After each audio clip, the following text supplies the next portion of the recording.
Hey guys, good morning. Hope everybody's doing well. What I want you to do this morning is go through this whole video and use it to grade your free response questions as honestly and accurately as you can. Each one of the questions is going to be worth 9 points, and I'm going to work you through where your 9 points could be earned and what your code could or should look like. At the end of all that, I'd like you to please go to Google Classroom and just drop a note on your assignment to let me know how you did.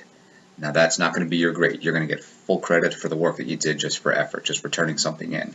I just want to use this grade to track our progress through all of this practice, okay?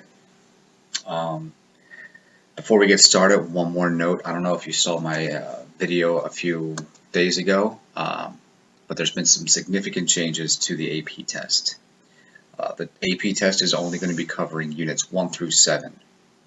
Which means there's not going to be any 2D array questions, there's not going to be any polymorphism or inheritance, and there's not going to be any recursion. Now after the test, we're still going to get to recursion. That's the only thing that we haven't covered. And I still expect you to be able to answer questions on inheritance, polymorphism, and 2D arrays because we covered them thoroughly. But you should know that going into the test, you won't see any of those questions.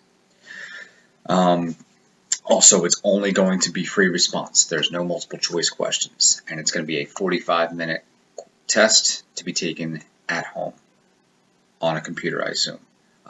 That's all I know for right now. There's supposed to be more details coming out from College Board today, but I don't have them for you because I'm recording this yesterday right now. So as soon as I know more, I'm going to let you know what I know, but that's what I know for right now. It's going to be a 45-minute test at home, free response only, and only covering units 1 through 7.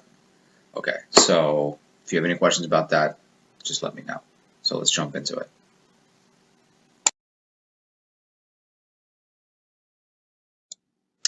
Okay guys, let's take a look at number 1 here. We have an AP calendar class. And let's just read through the class before we see what the question is. We have a whole bunch of stuff we can use in this class.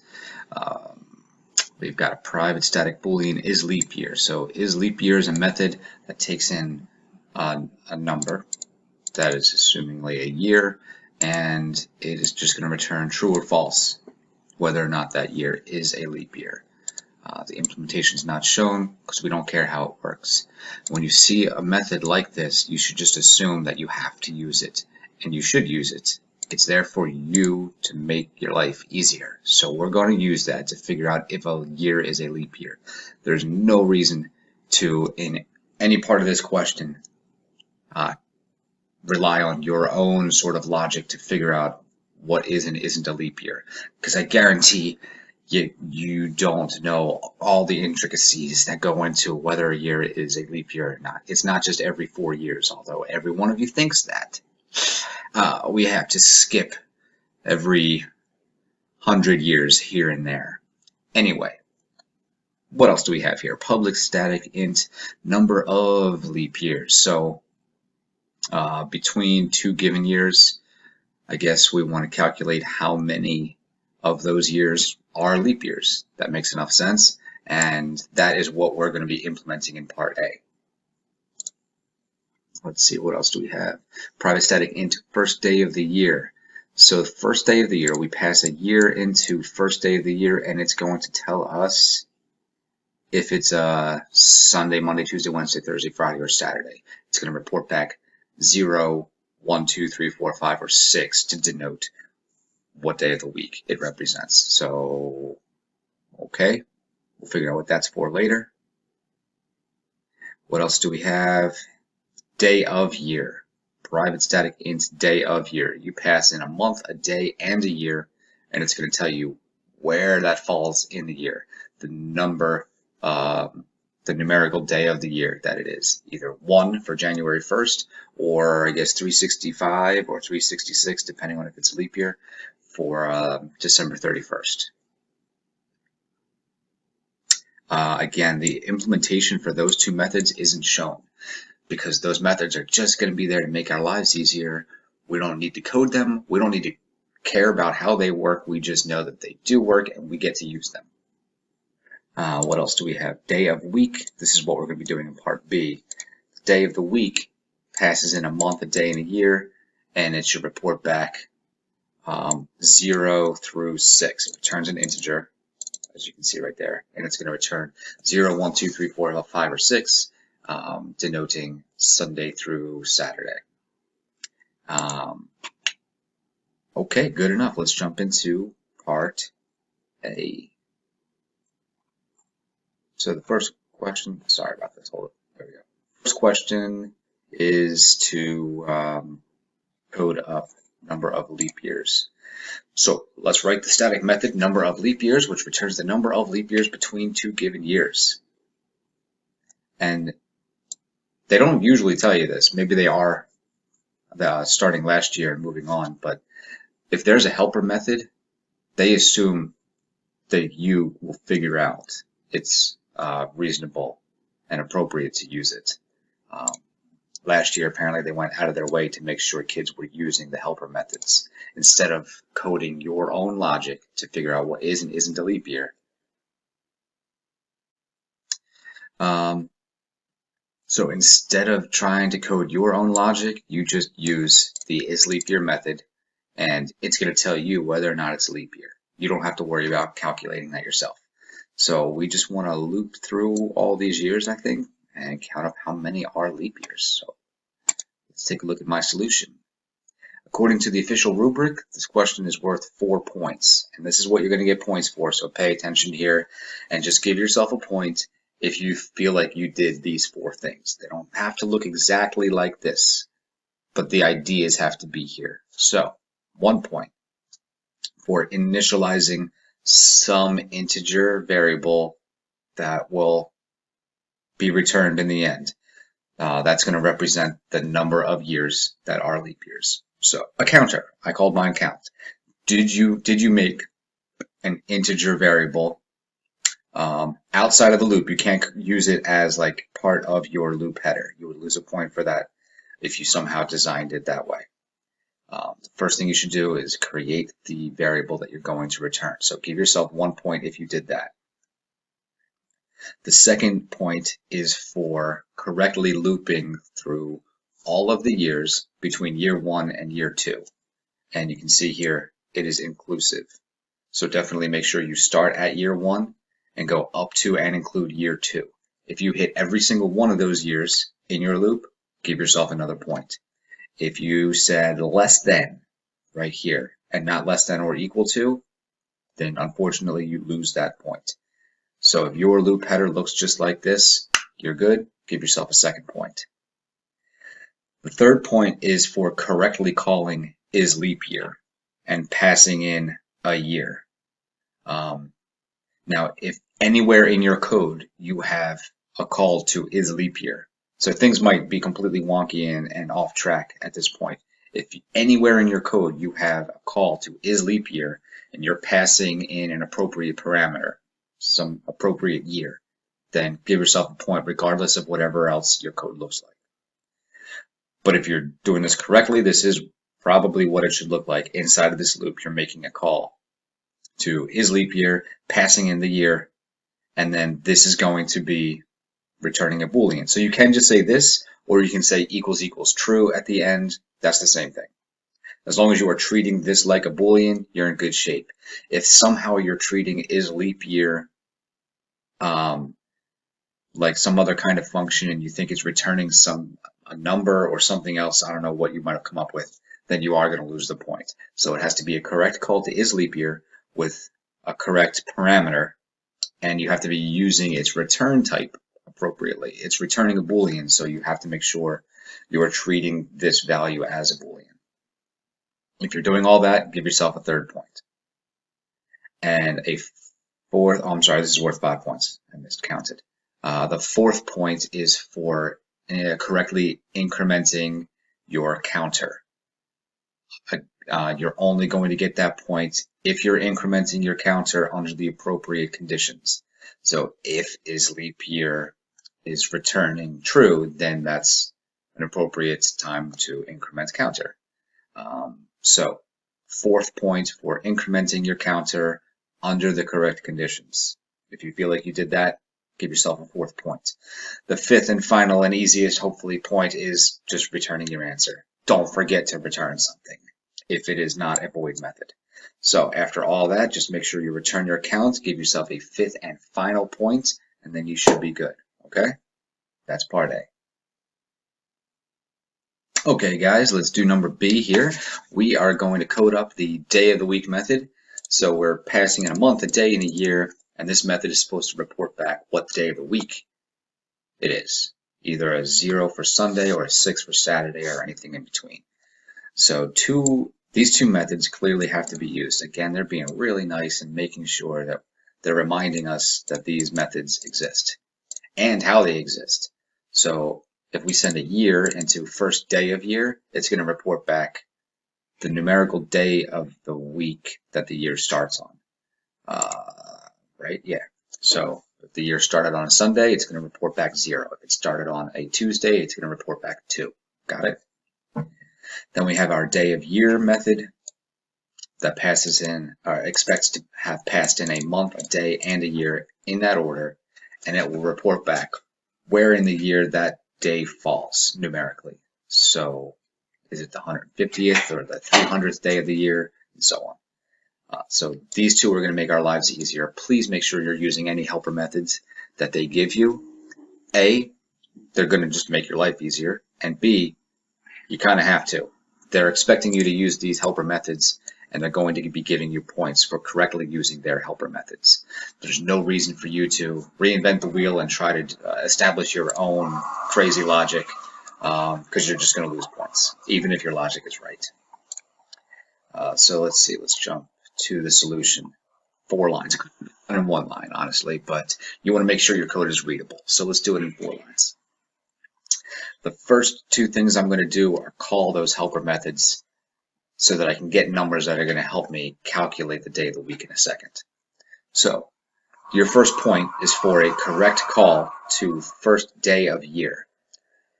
And you have to make sure you're actually passing in a year. That would be the actual year. Whatever year is being passed into this method should be passed into this method to figure out what day of the week we started on that year. So was the first day of our year a Sunday? That would be 0. Or was it a Tuesday? So they would send back 2. And just save that for a rainy day for a minute, okay? That's one point. The second point is for a correct and appropriate call to day of year. That correct and appropriate call you have to make sure you have month, day, and year passed into it. The same month, day, and year that's being passed into this method has to be passed into this method. And you're going to lose that point if you aren't using parameters at all, or if you are passing them in the wrong order. So make sure you have month, day, and year. So those are your first 2 points, for correctly using first day of year and for correctly using day of year. You can call those numbers whatever you want as long as you are using them appropriately. So 2 points for correctly using these 2 methods. The third point is for running this calculation. Now, maybe you came up with something else, but this is, I think, the best and maybe the only way to do it, at least the easiest. So the day of the week that I'm going to return in a second can be calculated by figuring out where we started, how many days went by, and then just using mod 7 to figure out what day of the week we're on. So just a small example. Let's say the first day method returned 2 because the year started on a Tuesday. And the nth day, meaning the day of the year that we're really trying to figure out the day of the week for, maybe that was 10. So January 10th, right? So if the year started on a Tuesday, and then on January 10th, I want to know what day of the week it is. The first day was a 2, and I want to add 10, but then I want to take 1 away because I don't actually want to add 10 days. I want to add 9 days. Only 9 days went by between January 1st and January 10th. So I don't want to add 10, I want to add 9. So whatever day you started on, add your nth day minus 1. Now whatever that is, you're going to mod 7. So go back to our example of, let's say we started on a Tuesday, and then we're going to add 10 and subtract 1. So We started on a Tuesday or a 2. Add 10, 12, take 1 away, 11. 11 is not a day of the week. You mod that by 7 and you get 4. Well, that makes sense. So we have a 0, 1, 2, 3, 4, a Thursday. Sorry. So it looks like January 10th would have been Thursday. There's your third point for correctly calculating the day of the week that you're going to return. You could have also just returned that and you could have gotten both points on one line, but I'm going to save the return for its own line. Your fourth and final point is returning that weekday, whatever your answer is. So those are your 4 points for part B. Okay, so why don't you take a second, pause, grade all of number 1, part A and part B, and then you can come back.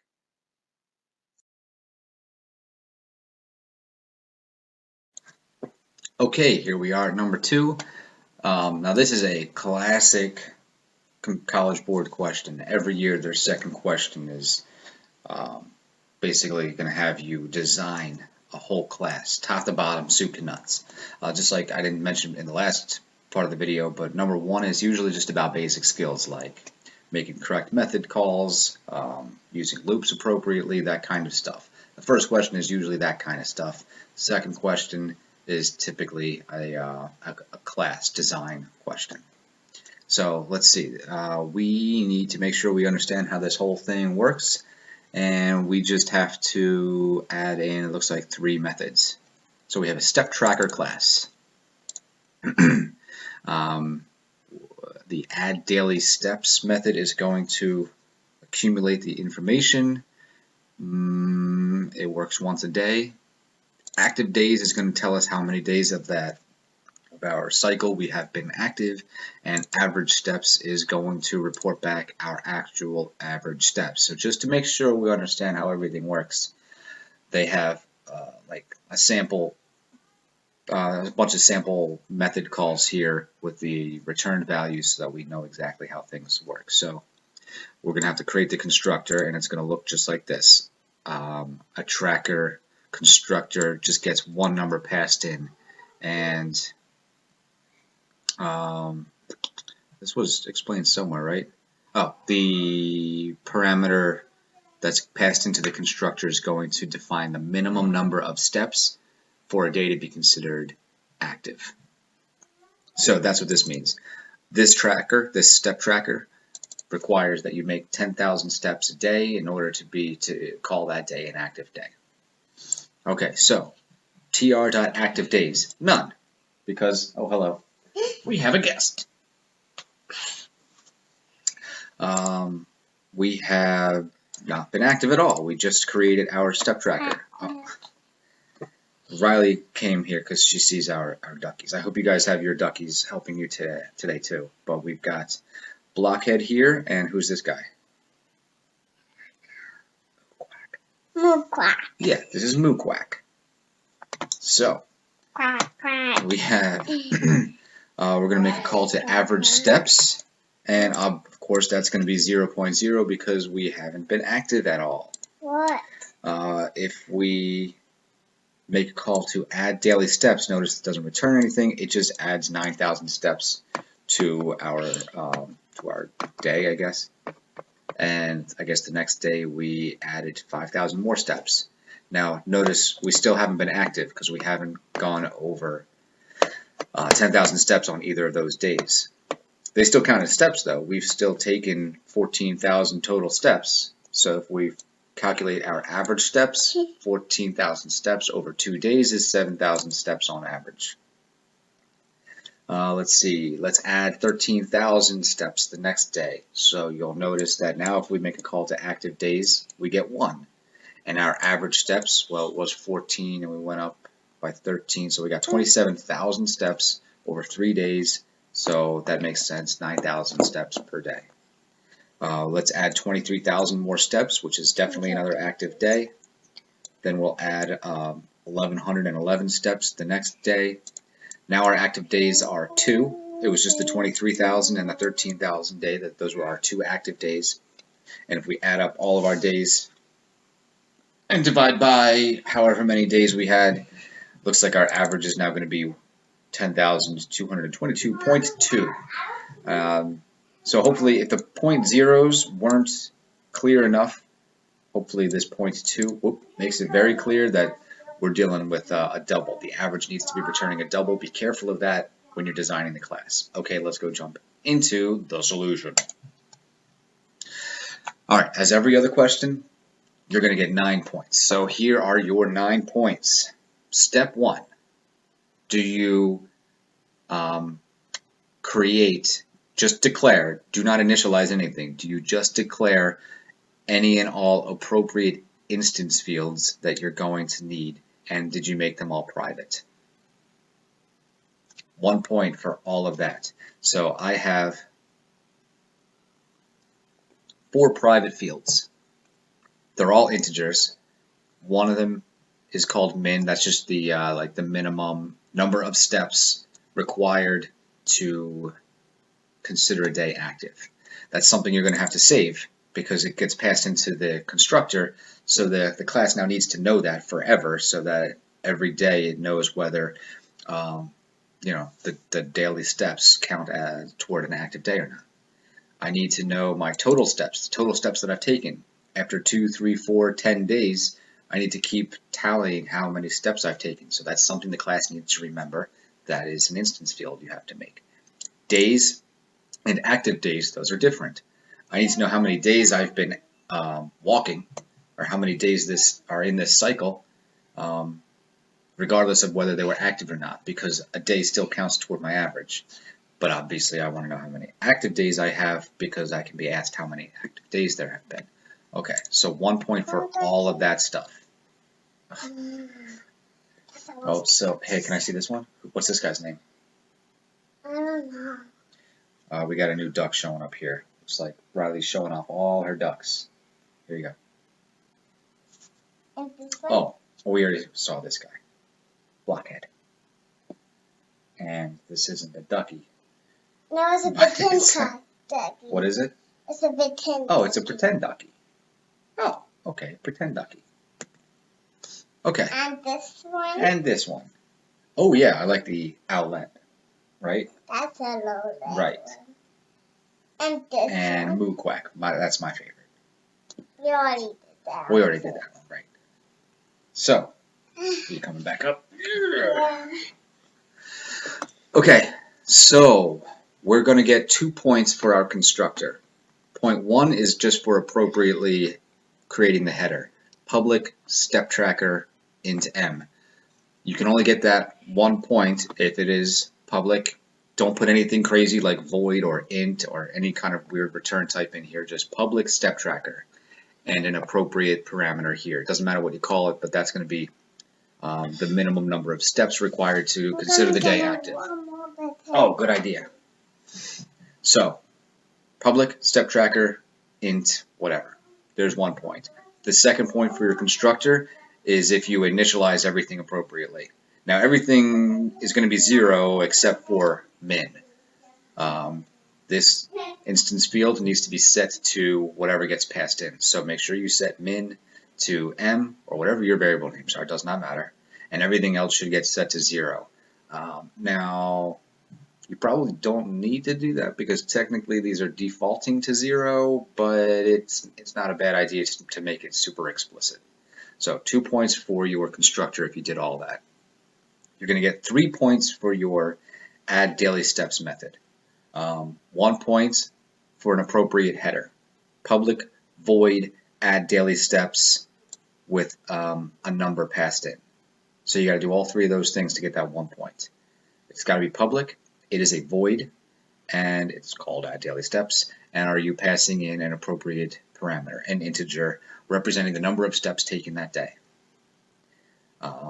The other 2 points are for calculating whether or not it is an active day and updating any of your instance fields. So in any order, this needs to be done. If S, if that number being passed in, if it's greater than or equal to the minimum number of steps, this isn't even a duck. This is Honey Bear. It's a black one pretend ducky. Okay, thank you. Where was I?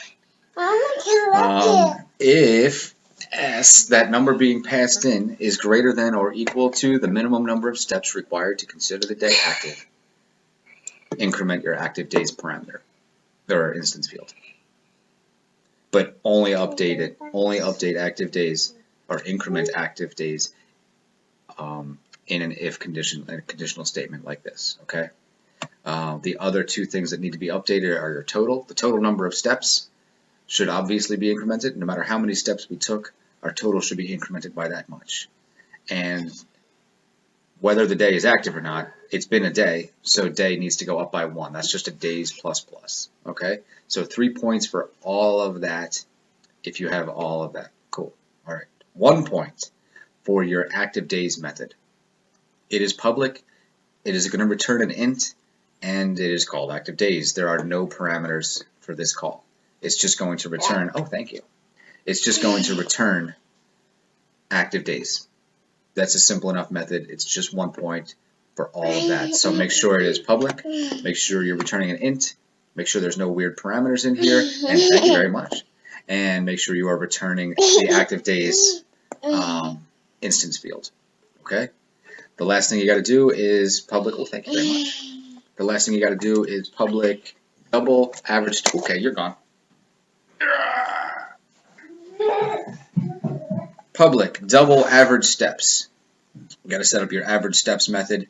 It's got to be public. It's got to be returning a double, and it's called average steps, and it doesn't expect any parameters to be sent in.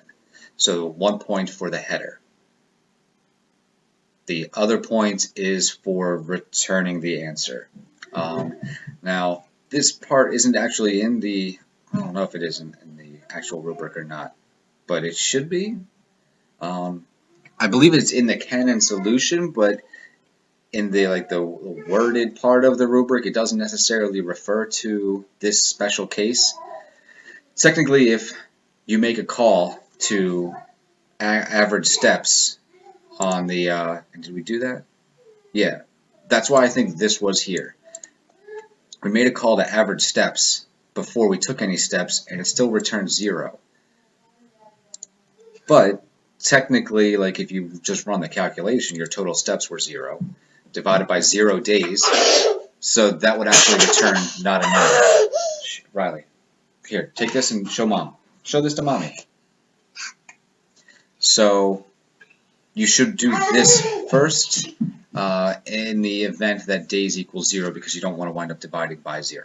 So if days equals 0, return 0.0 and get yourself out of there before you accidentally divide by 0. If days isn't 0, then cool, the average calculation is going to work out just fine. Just return total divided by days. But total needs to be casted to a double. Either one of them needs to be casted to a double because we're returning a double. Total and days are both integers, so you got to be really careful here. You got to somehow make sure this is returning a double. So you can do something wacky like 1.0 times total divided by days, using a double in your calculation. Turns stuff into doubles, but the easiest and the most appropriate thing to do is to just use that cast call. Cast one or the other to a double, and then divide by days, and then you're good. It will return a double. If you forget that cast, you're only going to be returning an int, so you're going to lose a point for not actually getting a double answer. Anyway, that is all of number 2. So out of those 9 points, give yourself as many as you earned, and we'll move on to number 3.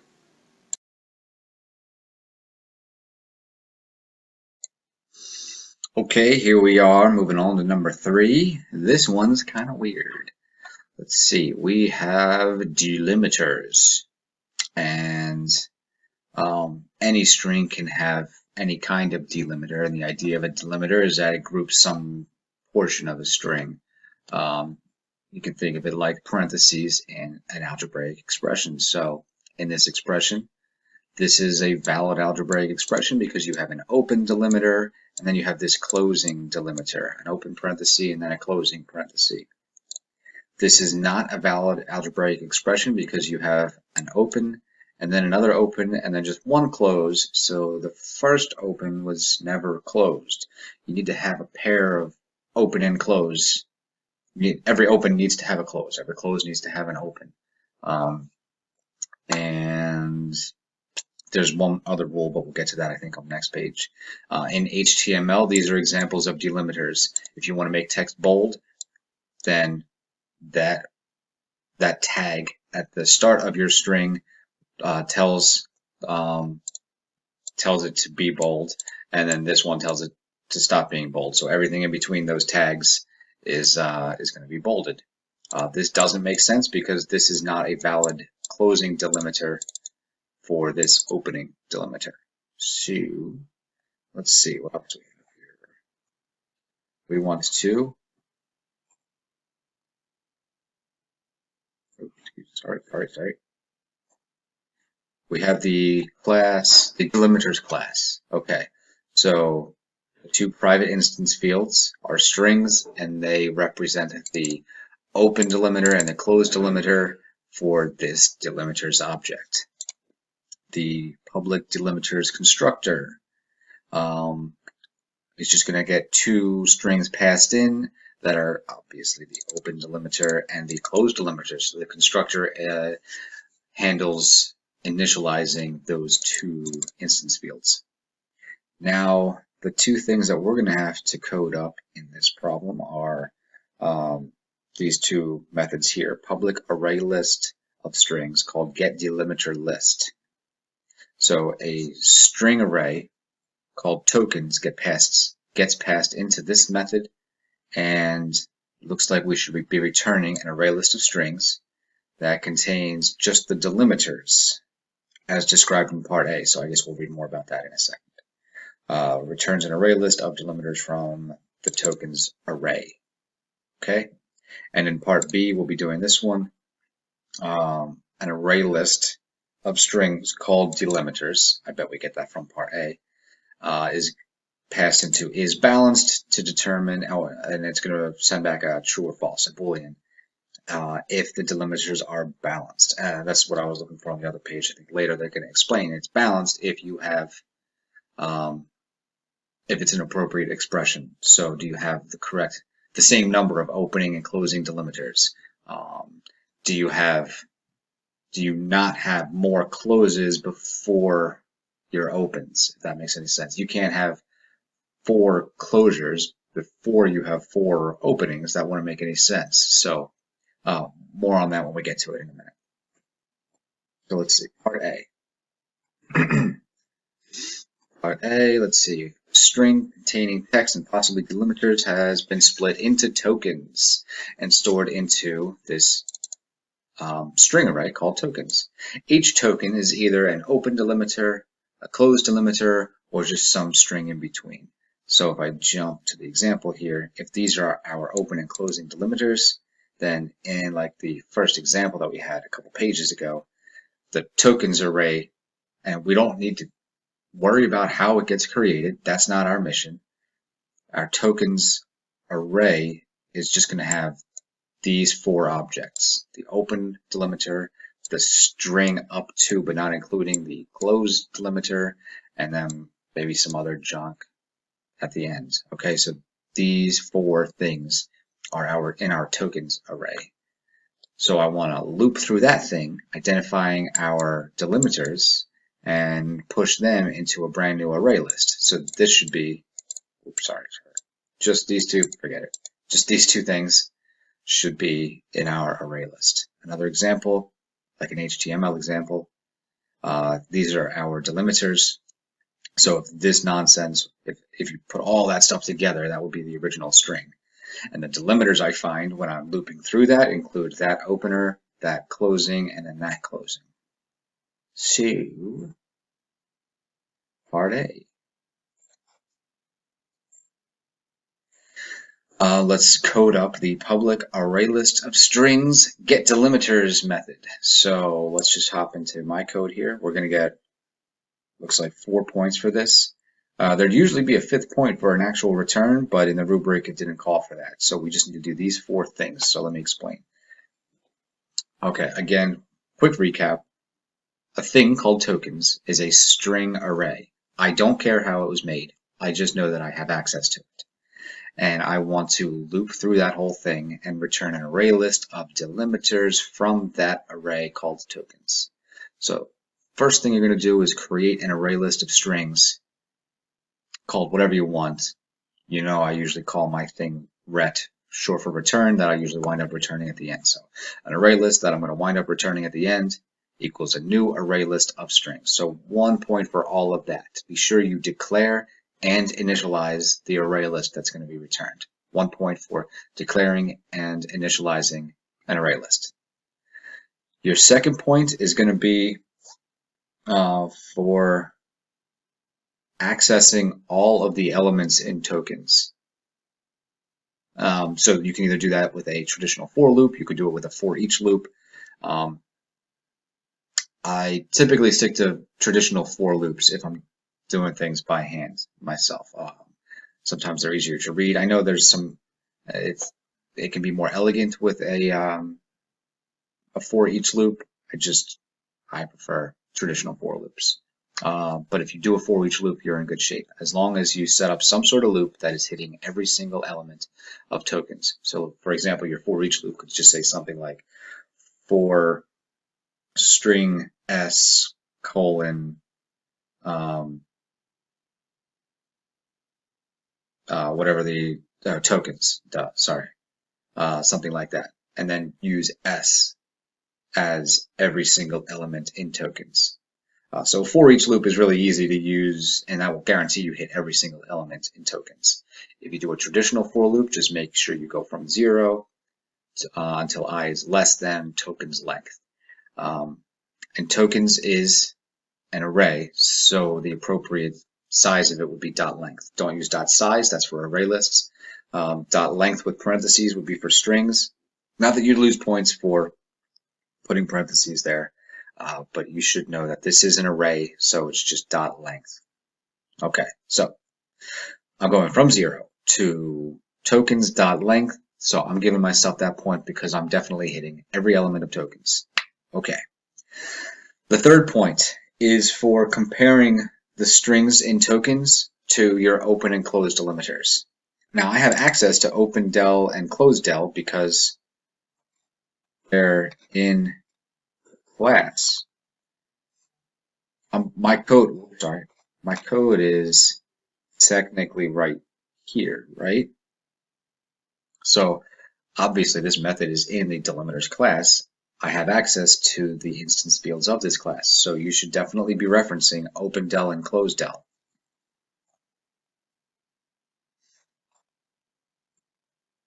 So if the element in my array dot equals either open del or the element in the array dot equals the closed del, then I'm going to add that element to my array list.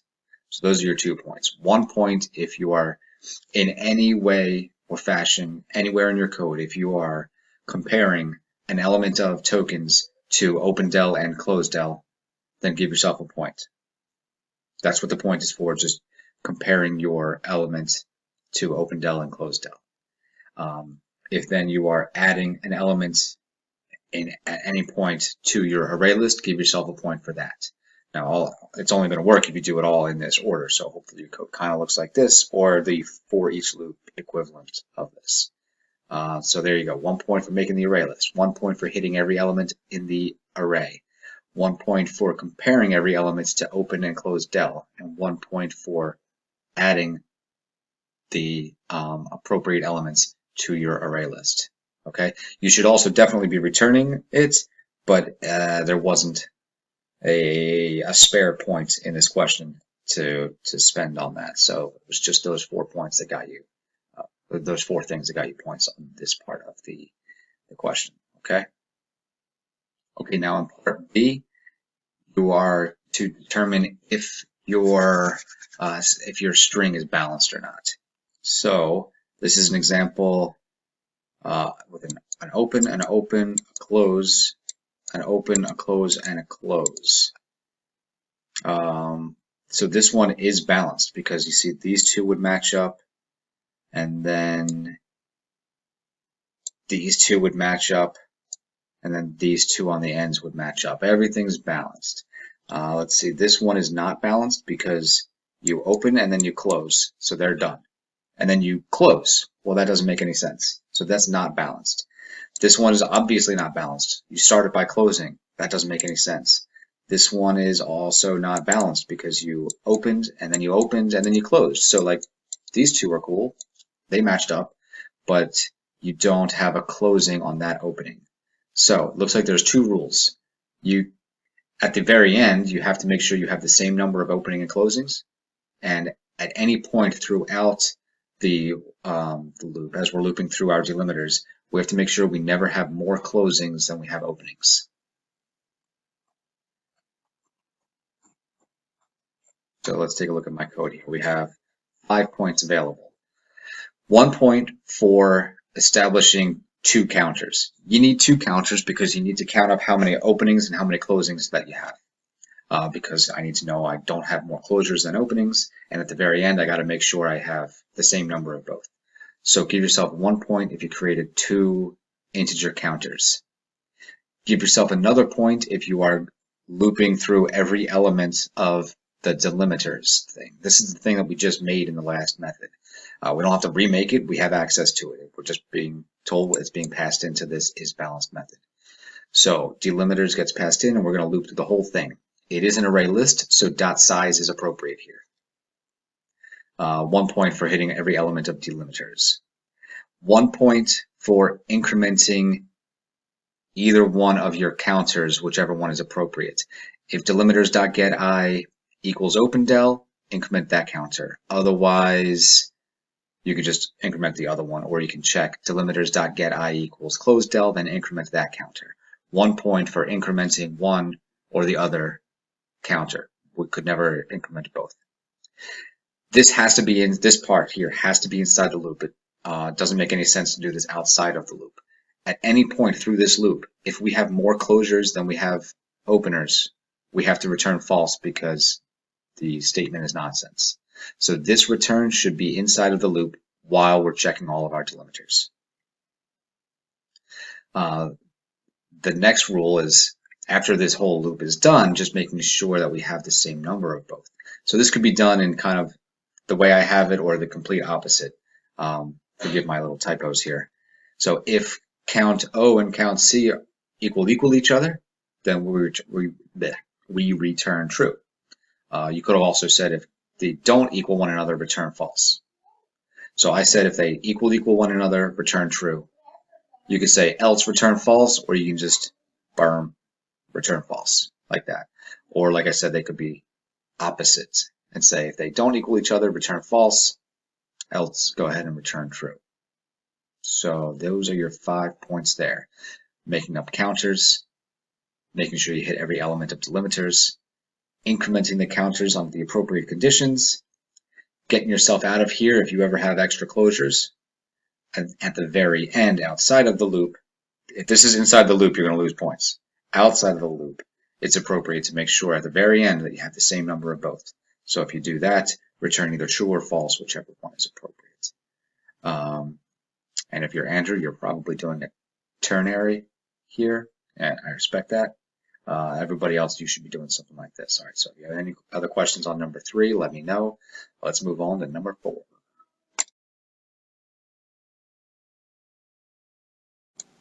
Okay, here we are, number 4. Before I jump into it, let me remind you, like I said in the beginning of this video, you aren't going to be responsible for a question like this because they took off 2-dimensional arrays, which I believe is a sin. We should be able to answer this question very easily, but 2D arrays are supposed to be taken off of this AP test, but that doesn't mean you aren't responsible for this information. You should know how to do this anyway, so hopefully you did well. Let's see how you did. Okay, we have a lightboard class, and it is modeled by a 2D array of booleans. On means, or true means that it's on, off means that it is false. So here's the whole class. Public class lightboard. It has one instance field, which is a 2D array of booleans called lights. The constructor just takes in two values, the number of rows and the number of columns that our light board has, like a light bright, I guess. And this is what we're implementing in part A. So the preconditions tell us that we definitely have at least one row and at least one column.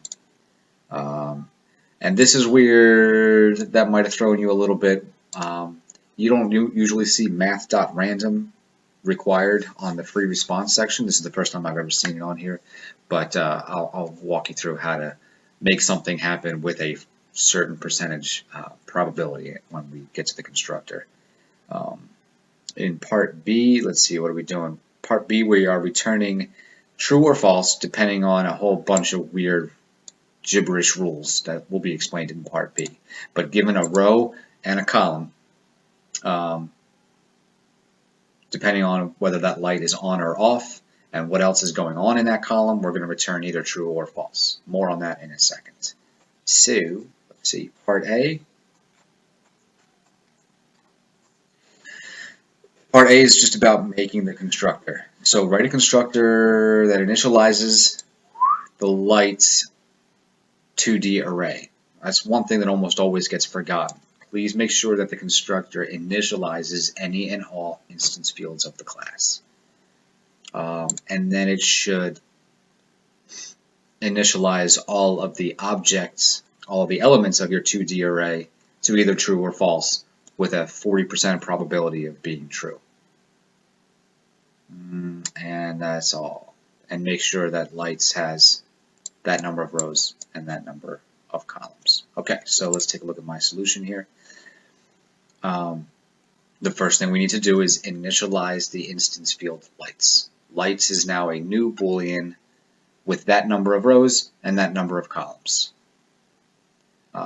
Lights was declared privately for the class, but it was never initialized. That's what happens in the constructor, so you need to do that here. Now lights actually has a grid. It actually has a certain number of rows and columns, and technically I'm going to take advantage of the fact that all of those booleans are false right now. Boolean is a primitive data type, so it has default value, and that default value is 0 or false. So now I'm just going to, oh, sorry, that's 1 point. 1 point for correctly initializing your lights 2D array with the appropriate rows and columns. Okay, give yourself a point if you did, excuse me. Give yourself another point now if you loop through all the elements of this grid. And the best way, not that it's the only way, it would be wacky to do this in one weird loop. The best way to do this is in 2 loops, but if you, in some other weird magical way, think that you hit all of your elements in 1 loop, then cool. Maybe run it past me, I'll take a look, but all of you should have done this in a 2-dimensional, or a nested loop. So go through all of your rows, and then go through all of your columns, and you can just use num rows and num columns here because those parameters are right here and you can reach them, but you could also say R is less than lights.length and C is less than lights 0.length. Those would be the same things. Okay, so 1 point for setting up your nested loop like that and guaranteeing that you're going to hit every single element of your 2D array. Okay, the third point is for actually doing something with a 40% probability. So I made a random decimal. Remember that math.random is going to return a random decimal between 0 and 1, but not including 1. So it's going to be anywhere between 0.0 and 0.99999. So if I want something to happen with a 40% probability, then I want to see if that random decimal, which by the way has to be declared as a double, otherwise it's always going to be 0. So double rand equals math.random gives you a decimal.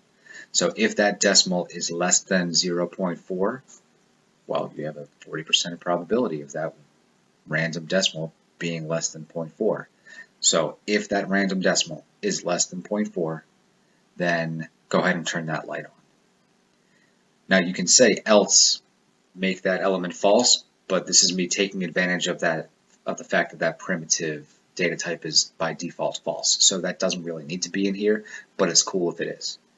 So if rand is less than 0.4, you'll get a point for applying that 40% probability logic, and another point, fourth point, for actually turning on a light.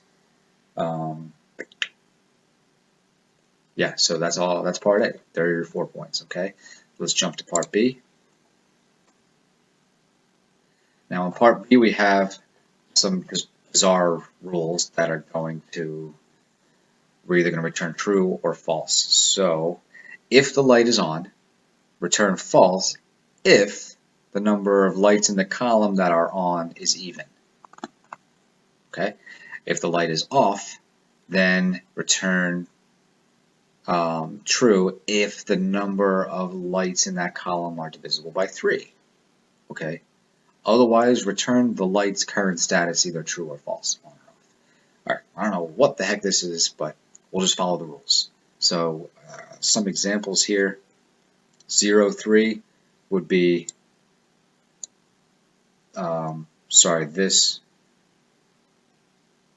this light right here, I guess. Evaluate 0, 3. So row 0, column 3. So since that's true, if the light is on, I'm going to return false if there's an even number of lights in the column. 1, 2, 3, 4. There's 4 lights on in that column, including that one. So I'm going to return false. Make sense? Of course it doesn't. This is ridiculous. All right, how about 6, 0? Row 6, column 0. That one's false. So if that light is off, I'm going to return true if I have a multiple of 3 lights that are on. 1, 2, 3, 4, 5, 6. 6 lights are on. That's divisible by 3, so I will return true as per our bizarre rules. Okay, how about 4, 1? Row 4, column 1.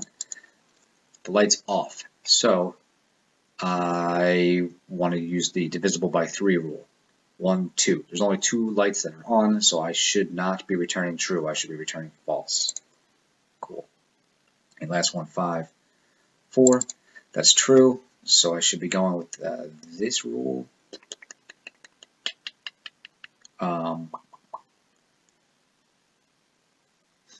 We have 1, 2, 3, 4, 5 lights that are on. It is not divisible by 2, so I'm not going to return false.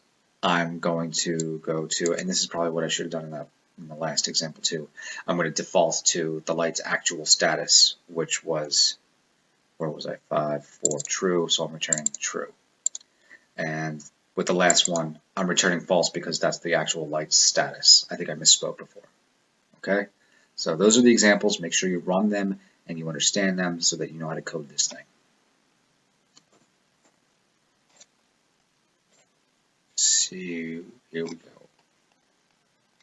Here is my code. Okay.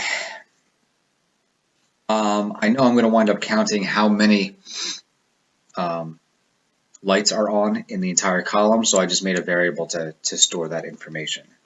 And now I'm going to, the first thing I'm going to do is loop down that entire column and count how many lights are on, because I think I'm going to need that so I know if it's divisible by 2 or by 3.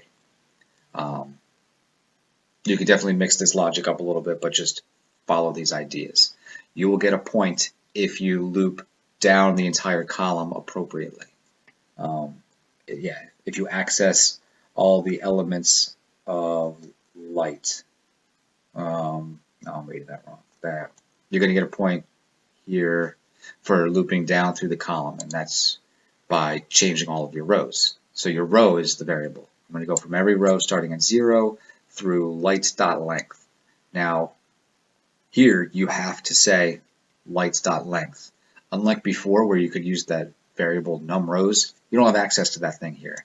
You had access to it in the other method because it was passed into that method.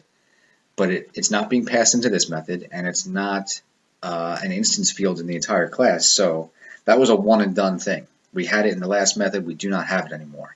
So you can't use num rows here. You got to say lights.length if you're going to reference how many rows you have. So from 0 to lights.length, going up by 1. If lights are col's not changing. Col is passed in. The row and the column of the light that I'm dealing with is passed in. So I can reference row and column. But I want to hit all the rows and just that one column.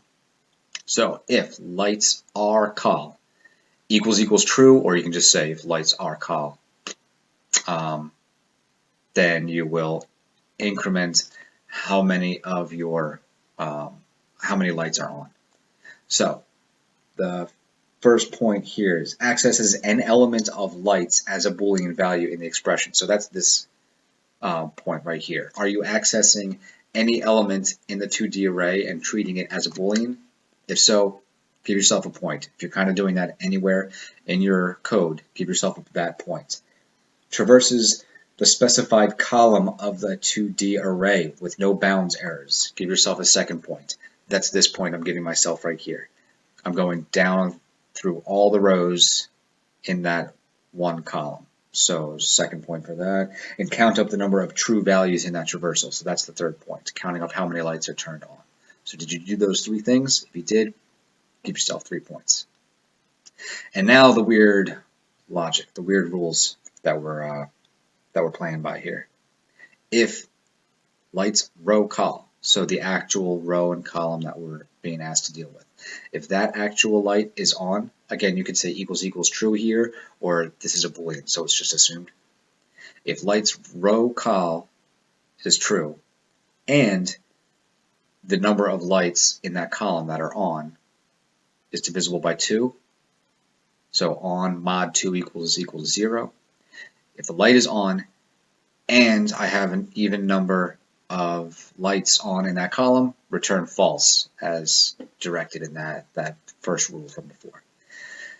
Then you could do else if or just another if. Else if that row or that light is false. If that light is off and the number of lights in that column that are on is divisible by 3, then return true.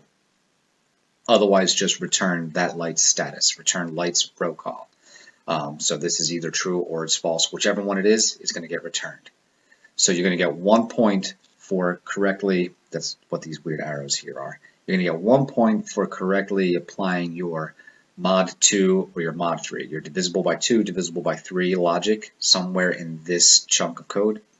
You're going to get another point for correctly returning true or false, depending on the rules. So all of your return statements, however many you have, they all have to be correct for that one final point. So those are your 1, 2, 3, 4, 5 points for part B. And there's number 4. So let me know if you have any follow-up questions on that.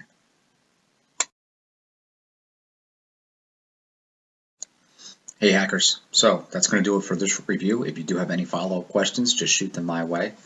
Hopefully you were grading along as I was explaining the answers, so please now go over to Google Classroom and just drop a note on this assignment so I know how you did. You should have some sort of score out of 36 points. So let me know on Google Classroom. Again, that grade is not going to reflect your actual grade in the class. That's not going in Genesis. I just want it to be in Google so we can track your progress over the next month or two. Hopefully by the time you're finishing up this video, I know more from College Board, and as soon as I do know more from them, I'm going to get that information out to you. So look for an email or a remind message from me soon, hopefully.